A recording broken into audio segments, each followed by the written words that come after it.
Hey, and welcome to the Wrap Up Live. This is the official Raptors Republic live post-game show and podcast where we recap, talk about the latest Raptors game you just finished watching. I'm your co-host, Sahal Abdi, and I'm here with Oren Weisfeld, our other co-host. And this live show is produced by, not Keon this time, it's produced by yours truly. Again, Sahal Abdi and Oren Weisfeld. Tonight, your Toronto Raptors are defeated by the Chicago Bulls, 111-97, bringing the Raptors record to 6-5 on the NBA season. And last but not least, if you love the Toronto Raptors, do us hardworking individuals at Raptors Republic a favor and subscribe to the Raptors Republic YouTube and the Rapcast podcast channel wherever you're watching or listening. Oren, let's get into the game. I mean, the first comment that we highlighted for our show comes from Guru Shishya, and he says, what the hell did we just watch? I mean, yeah, that's about the theme of this game. The first half, it was a tale of two halves. First half seemed pretty competitive. The Raptors had a late run in the end of the first half. Things looked competitive. Things didn't look bad without Siakam. I mean, they already won a game without Siakam last night. And that was with Fred VanVleet returning, and he played a very good game in the first game as well. Zach LaVine did not play, Oren, as you know. And he was playing in this one. And, I mean, he wasn't the difference. The Raptors just looked uninterested in this night. What did you think overall about the Raptors' performance, especially in the second half there where things just fell apart? Yeah, I thought Levine did make quite a big difference, and just the same strategy of double teaming DeMar DeRozan every time he touched the ball didn't work nearly as well as it did the night before, and largely because Levine was actually able to do stuff once DeMar passed out of those double teams, and so Levine, I think, made a huge difference. But no, the Raptors just didn't play well. And to be honest, this kind of felt like the first game after Siakam's injury where things looked really questionable. They didn't know who they were going to lean on. They didn't know how they were going to even play really on either end of the ball, which was weird because last night we saw them play really well. And it was like, oh, I'm optimistic about Siakam being away. They figured out so many things. Tonight really felt like more of a first game after a big player gets injured to me. And so, yeah, we're going to talk about this later, but that gives me some room to worry about the Siakam-less Raptors.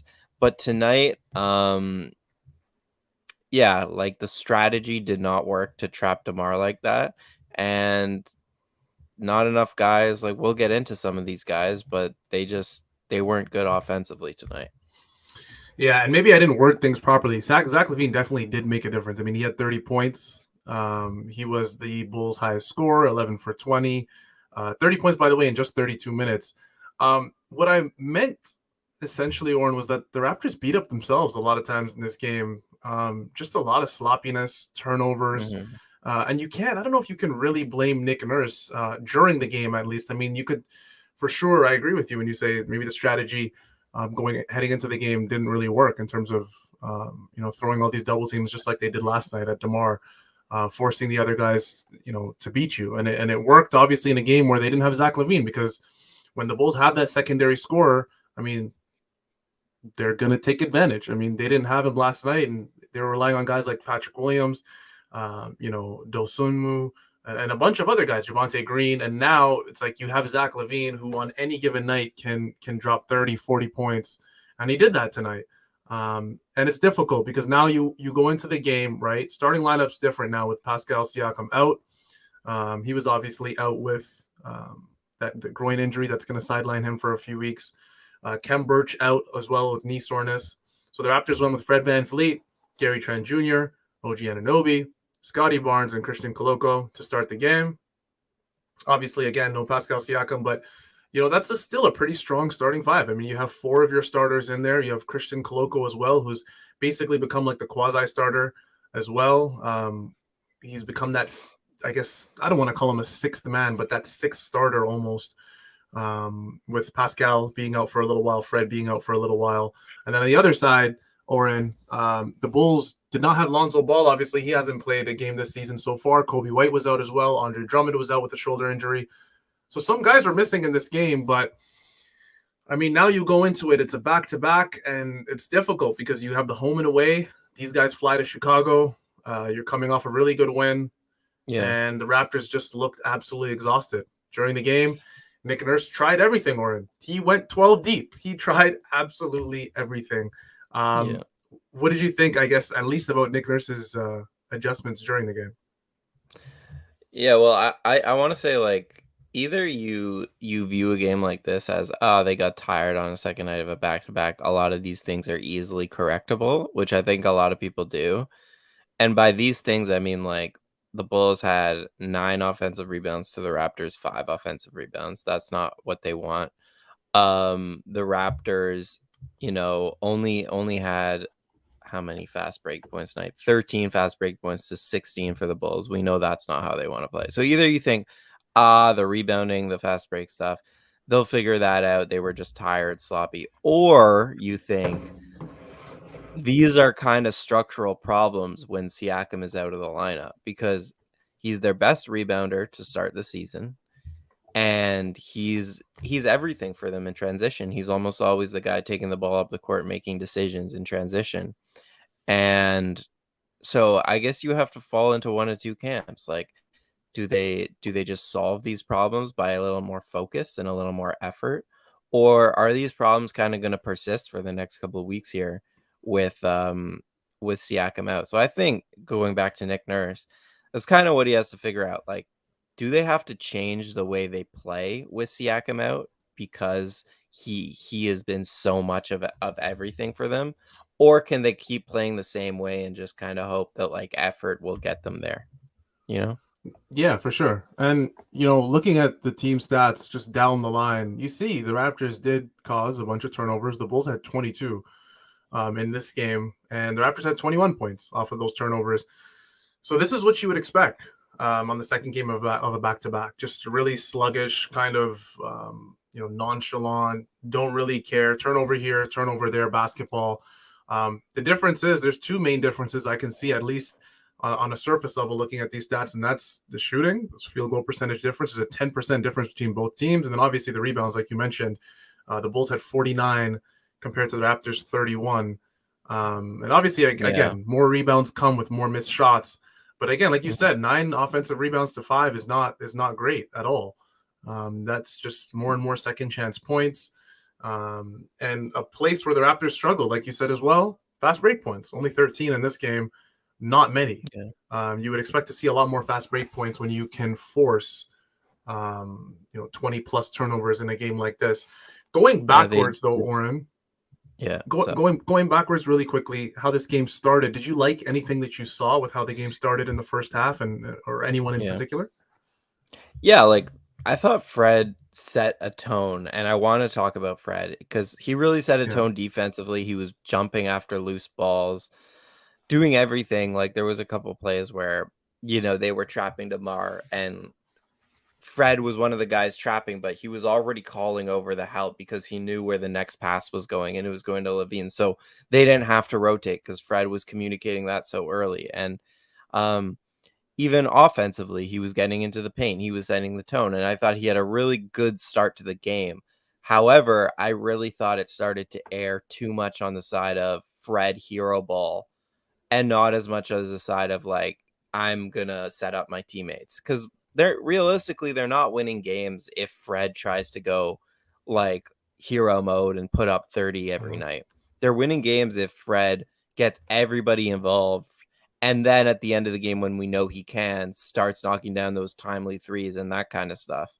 And tonight, like 4 assists for Fred and 19 field goal attempts, 10 of them threes. That's not good for me. I think he has to err way more on the side of a playmaker with Siakam out. Because Siakam, again, he's their lead assist guy this season. So Fred needs to take on that role. And I thought today he was looking for his own way too much. And like Gary Trent Jr., 12 shot attempts. I don't know if that's enough with Siakam out. I don't know if it is either. I probably could confidently say I don't think it is either. It's 7 for 12, especially. Like he was efficient. Yeah, you need a lot more. I think Gary Trent Jr., you have 12 shots from him, 12 shots from Anunoby, 19 from Fred VanVleet. You would think that's perfectly fine, but And you know, I don't want to pick on any players in particular because when you lose, you know, by a margin like this, you would think it's more of a team result than a player result, right? Yeah. Christian Koloko going 2 for 8, Chris Boucher going 0 for 3, and it's tough because Oren, it feels like there hasn't been a game up until now where Chris Boucher hasn't showed up for you, which is why I don't want to focus too much on him because you can't expect, you know, a 6-man of the year type performance every single game from Chris Boucher. He's gonna have his off nights, but can anyone else step up from the bench? And I think for me that was the most discouraging part, just watching this game and seeing everyone get an extended opportunity. The only guy under 10 minutes in this game was Malachi Flynn. He had 6 minutes played. He didn't look great Yeah. either. I want to talk Delano, about him after you're done. yeah. Delano Banton, 10 minutes. Otto Porter Jr. He looked good at times, especially in the first half. I mean, the whole team. I mean, you could say that about the whole team, but the team didn't look great. Precious Achiuwa was a -16, right? I don't think he played in the second half. Honestly, I think he got benched. Yeah, he's a -16 and only 14 minutes played. And I know some people, at least on Raptors Twitter, wanted to see him play a little bit more, even though he wasn't contributing offensively like I guess they wanted him to. He was 4 for 6 in a game like this, but it's tough. You know, even Bo Cruz, Juancho Hernan Gomez got an opportunity to play. He played 11 minutes. Thad Young played 10 minutes. He didn't even attempt a shot on the court, Oren. So it's tough that you look down this entire bench and Nick Nurse is looking for a sign. He's saying somebody, anybody, give me a spark. They needed that spark plug and they didn't get it tonight. Who do you want to point out in particular for that bench? Yeah, no, you're right. The bench was terrible tonight. But yeah. I have a rant to go on about Malachi Flynn, and this is just I've been trying to find a role on this team. I've been trying to justify how Nick Nurse him, how Nick used him, how the front office used him, everything. But I'm officially here. They gotta let him go, man. This is just getting disrespectful. Like, he's played good in the stints he's had this season. He hasn't been great or anything, but he's been fine. But they're not giving him any real fair opportunity to play real minutes. And like 6 minutes on a night where everybody played and Juancho had 11 and that had to, like, he's clearly at the bottom of the barrel for some reason in Nick's rotation. And it doesn't feel justified to me. And it's just like, we've had 3 years of this now of Malachi getting spot minutes here and there. He's not going to show anything in these spot minutes. And if you don't want to give him a real opportunity to show something, honestly, let him go. Like, let him flourish in the wind and find a team that will actually give him a real opportunity, because he's too good to play 6 minutes a night and really garbage minutes when they're already down 15 and he's getting to run with 4 other bench guys and like OG, and it's like, please, like, you know, and he misses one shot and then he's pulled. It's just not fair to me anymore. And I'm not even a Malachi like truther. Like, I'm not even saying he's amazing or anything. I'm just saying he's better than the way they treat him. Yeah, definitely. It's such a weird situation, I think, for Malachi, because like you said, everybody played in this game. Everybody. He was the only guy who got 6 minutes in a game where the Raptors in the second half felt like they were down 10 to 15 points the entire second half as soon as the Bulls went on that run. So, I mean, 6 minutes, I don't know. He's probably thinking, what else can I do? At least give me 10, 15, something. Give me an opportunity to shine. Give me an opportunity to be that spark plug, because you're right. I think each and every Raptor on this bench, maybe save for Bo Cruz, just in terms of how long he's been on this team. Every guy has gotten an opportunity, an extended opportunity to kind of show themselves and even display Banton their abilities, did. Right? Yeah, Banton as well. Even Banton at the beginning of the season was getting real minutes. And I thought, okay, they don't like what Banton's going to do. Now they're going to flip it and give Malachi real minutes. And they just haven't done it. They've never played him in more than a half. Yeah. This season. For sure. It's tough. It definitely is tough. I don't know. It's one of those situations where I think it's just, you try and find him a new opportunity, because if he can't play in a game like this, I mean, if the only opportunity for him to truly play meaningful basketball on this team is when the Raptors are up 30 or 40 points, I don't know if he should be here. You know what I mean? Yeah. Especially when we've seen flashes over the last couple of years of Malachi's play and his ability his ability as an NBA player. He's clearly not, an NBA G League player. He's much better than that. Exactly. It's No, tough. honestly, like I'm here, like waive him and sign Gabe Brown because he doesn't have any trade value, Mhm. and you're gonna have to pay him $5 million next year when Nick's just not gonna use him. So like Mhm. waive him, like let him find a team and sign a guy who you can maybe use, like a 3-point specialist or something. Anyways, that's all the Malachi I got. There's your rant. That's the Yeah, end. End of rant. that's it. Before, at least I should say the end of the last game we're in last night for the back-to-back. After the first game, DeMar DeRozan, this was tweeted about DeMar DeRozan by Casey Johnson, KCJ Hoop on Twitter. He tweeted, DeMar DeRozan on consistent double teams. It's not frustrating at all because it's giving my teams an advantage to be aggressive, get open shots, and somebody else make the next play.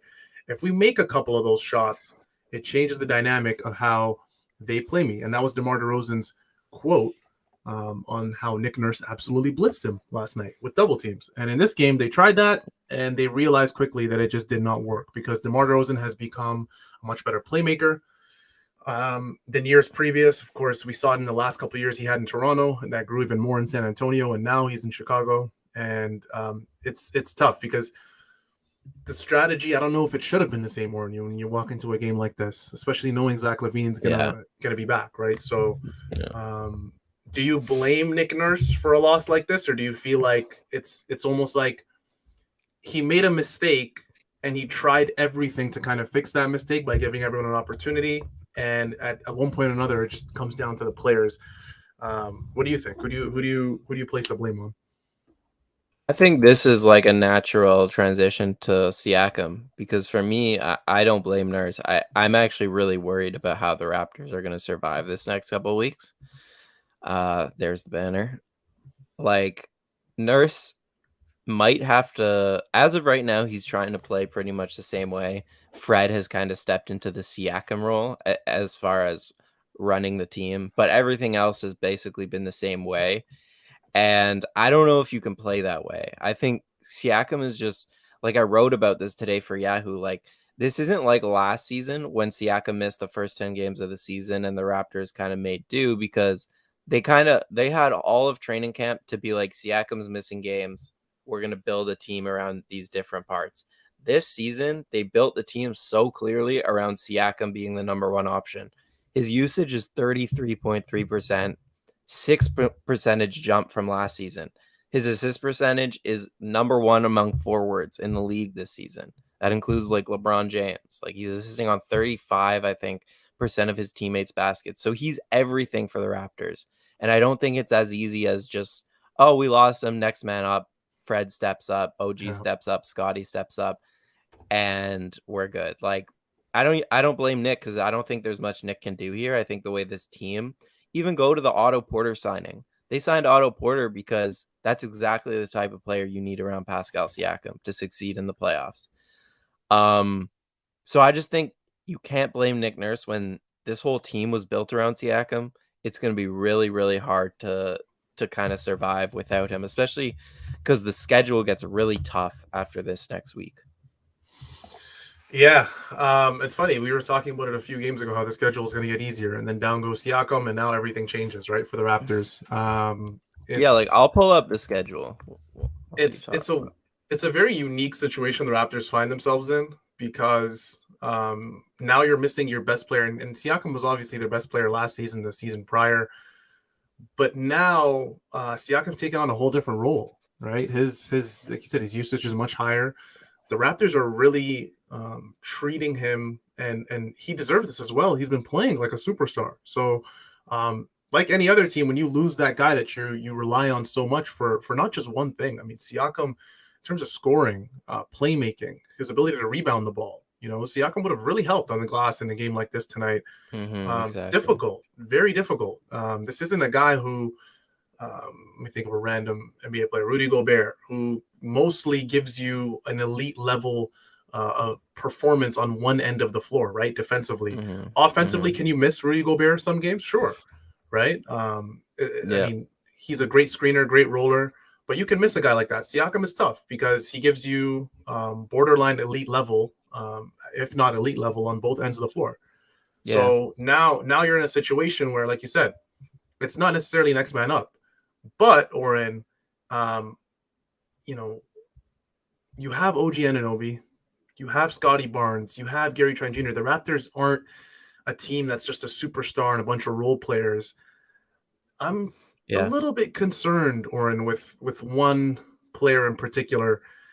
And that might be Scottie Barnes, to be honest, because um, I've been watching him, and I don't know Oren. I'm not sure exactly what it is, right, with Scottie Barnes. He looked horrible in the first half.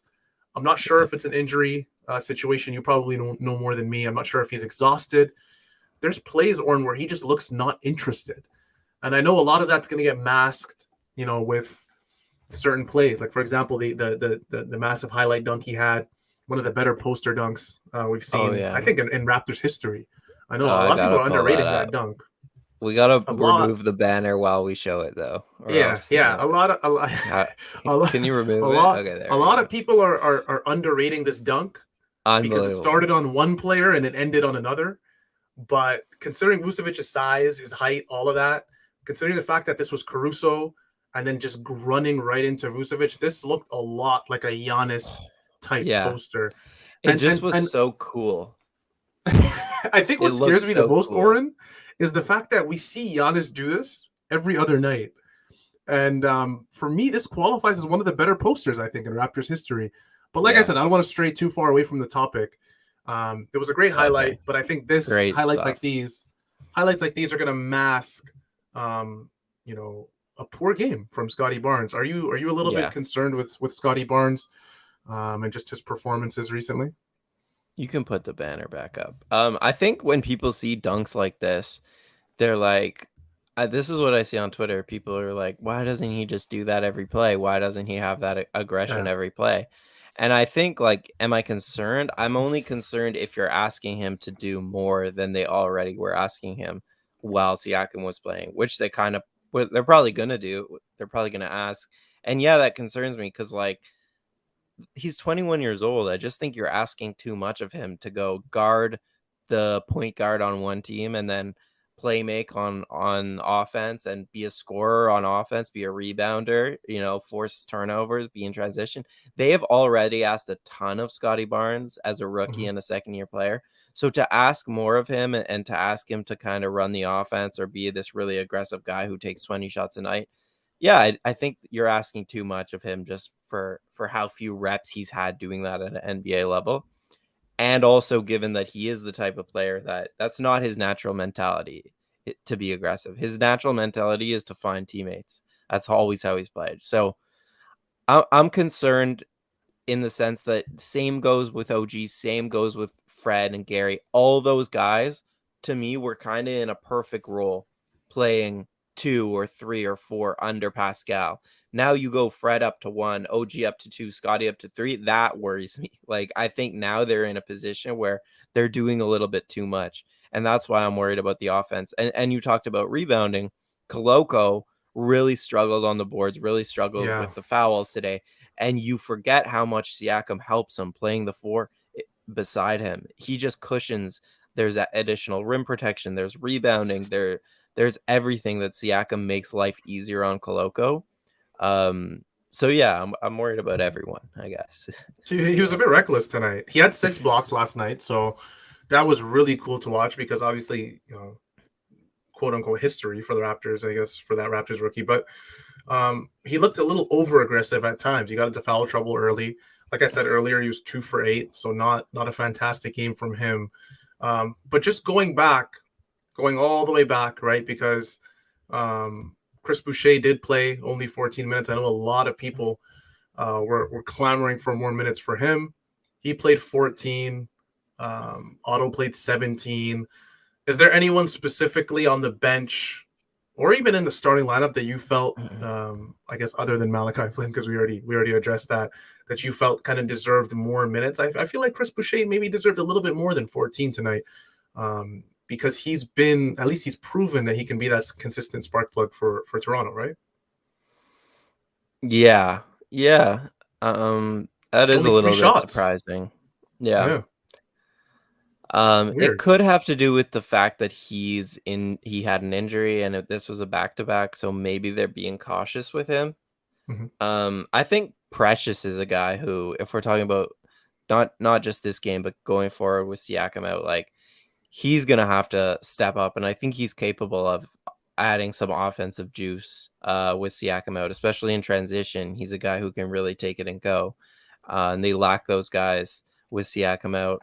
And he only got 14 minutes, and I think he got benched in the entire second half tonight. He might have played like 2 minutes. So I get the complaint, which I've seen, which is that every time he gets the ball, it seems like he's stopping the flow and he's trying to post guys up. And there is a real reason to complain, but at the same time, I guess some of this goes back to like, is this a development year or is this a winning year? Like, I actually want to see Achua get those reps, because if you can now add another big guy who can post up smaller guards in mismatches, the Raptors offense just becomes better. And he has such high potential to me as a defensive player and as an offensive player that I want to see him get more reps and just more minutes. So I was surprised he only got 14 tonight, and I hope he inches his way honestly towards like 25 when Siakam's out here. Yeah, I probably agree with you. I think the thing with Precious Achiuwa, to me, he's been one of the more frustrating players this season, and I think a lot of that has to do with, I don't know if the Raptors really. I watch him every game in and game out, and I don't know if it feels like they don't really have a plan for him offensively. It's almost like take what you can get, Precious. There's going to be no kind of sets ran for you. Save for the 1 or 2 per game. I think they could be doing so much more with Precious Achiuwa. And now the opportunity arises with Pascal out. Now the opportunity is for Precious to get, placed into situations where he wasn't there previous. And is there going to be some hiccups? Is there going to be, tons of valleys and hills? Sure. But I think the Raptors are in a place now where you're missing Pascal for at most, I'd say probably a month, right? In the most optimistic way, 2 weeks, 3 weeks. That's probably the most optimistic outlook on it.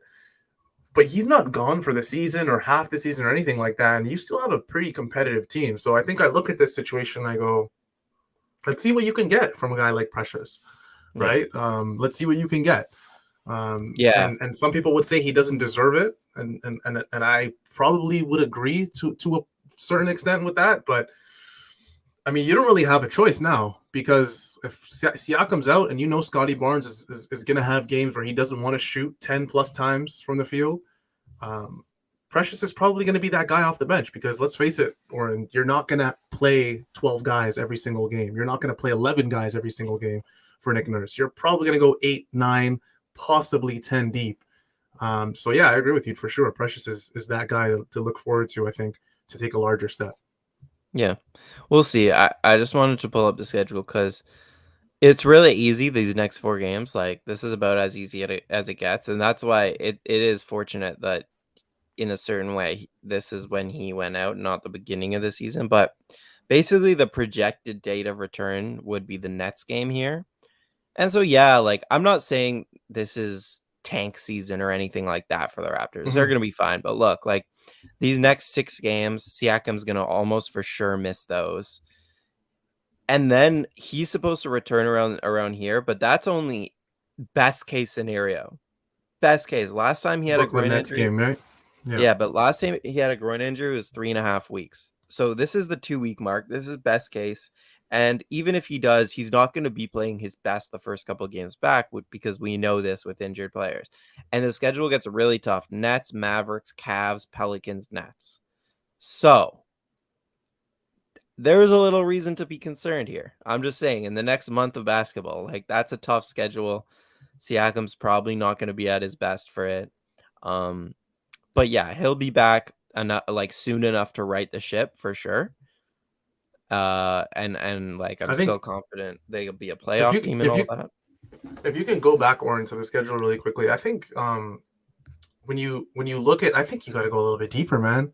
You got to go because I don't know. Celtics? I'm probably looking at that Magic game on December 3rd as like a typical 1 month mark for Pascal Siakam to get back around that 1 month mark. It's possible. It is the second game of a back-to-back. They do have the Brooklyn Nets on the game before on December 2nd. But that's what I'm looking. I don't want to get my hopes up for him to be back versus the Nets on November 23rd. A couple weeks from now. But I mean, that would be a great scenario for anyone who's ever had a groin injury. They linger. They do linger. So one of the worst things you could do is bring Pascal back early on a game like that November 23rd game or that November 26th game where they face Dallas for the second time in about a month. And then, something happens, right? Because Pascal's the type of guy, Oren, he's going to want to go 100%, right? He's not the type of guy that's going to he's not the type of guy to want to go 60% or 70% when he returns to the Raptors. So, yeah. Me personally, I'm looking at early December, late November for a Pascal return. Now, again, I don't want to repeat myself when I say the Raptors are looking for that player to step up, and Fred VanVleet did step up tonight. I mean, maybe his teammates did it, but he did. So, Oren, I don't know if you agree with me, but we may have a Can-Am Tax player in Fred VanVleet. What do you think? Yeah, I think we have to by default, even though it wasn't my favorite Freddie game. Everyone else was just so bad that, we got to give it to him by default. Yeah, so. I mean, Gary was all right, but he just didn't do enough, in my honest opinion. But your Taxman player of the game, your Can-Am Taxman player of the game is Fred VanVleet in a game like this. Versus the Bulls, unfortunately, did come in a loss. Fred VanVleet with 27 points. He dished out 4 assists. He had 3 rebounds, a couple steals, a couple blocks, weirdly enough, for the diminutive point guard, and just a couple turnovers in 34 minutes. So a pretty good game, at least stats-wise, from Fred VanVleet. He is your Can-Am Taxman of the game. And as you guys can see at the top right of the screen, you see canamtax.com. They are our sponsor for the Raptors Republic. And this wrap-up show, you can dial 416-243-2912 to contact canamtax.com. Or you can visit the website. And if you truly don't believe myself and Oren, because we have been shouting Can-Am Tax for a couple of years now, you could always check their Google reviews. You could always do that. I mean, if you don't believe us, you could check their Google reviews. Things are great over there too. If you are a phone person, you could dial the number. Or if you're a person who is like me, you just want to check out the website, check what they have. Tax season's coming up. canamtax.com. And to reiterate one more time, your Taxman player of the game is Fred VanVleet. Yeah, man. Let's get out of here.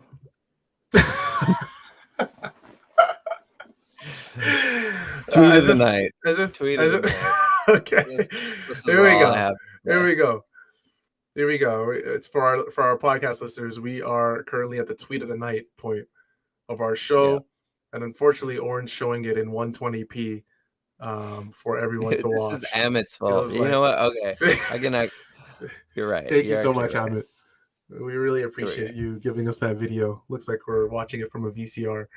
Yeah. We thank you for that. Obviously, the play of the night and the tweet of the night comes from the Scottie Barnes dunk, where he backs down Alex Caruso and absolutely obliterates Nikola Vucevic underneath the net.